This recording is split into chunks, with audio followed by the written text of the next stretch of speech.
causes decay? Decay is actually pretty simple. Tooth decay is actually caused by two different items. One is bacteria. We actually have about 20 billion bacteria that are naturally in our mouths all the time. There's different types of bacteria. Not all of them cause decay, but we have the type of bacteria that causes decay that's in there. If we don't do a good job cleaning, brushing, flossing on a regular basis to decrease the amount of decay, it's leaving lots of bacteria in there to do work. The second thing that you need in the equation is food. So we always know that simple sugars like cakes and pies and candies and things like that have always caused tooth decay. So we always warn people, be careful of all the sweets. But actually, additionally, there are the complex carbohydrates. So all the things like rice and pasta and potatoes and crackers and all of those things will break down to simple sugars. And so sugar in general is what the bacteria want to eat.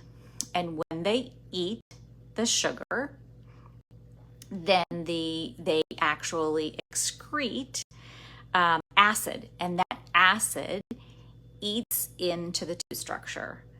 So it literally will eat like a hole into the tooth structure.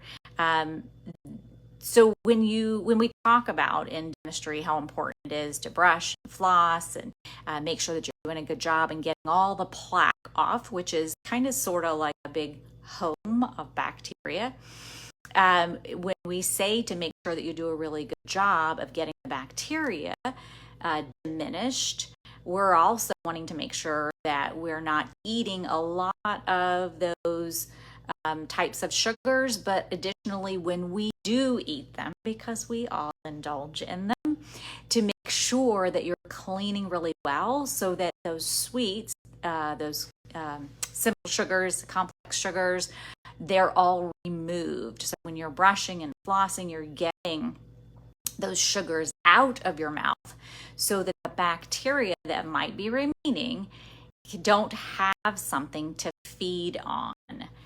That combination, the bacteria and the sugar, is what causes the acid that they produce from eating the sugars that actually will cause the decay process to take place.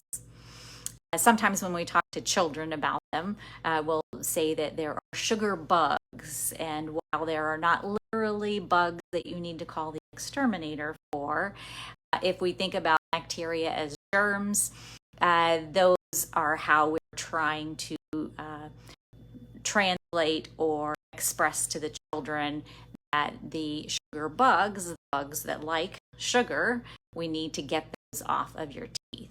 So bacteria we can't control, they're there all the time. We can decrease the number, the quantity of the bacteria that are there, and we can remove the food source by doing a really good job with your oral hygiene.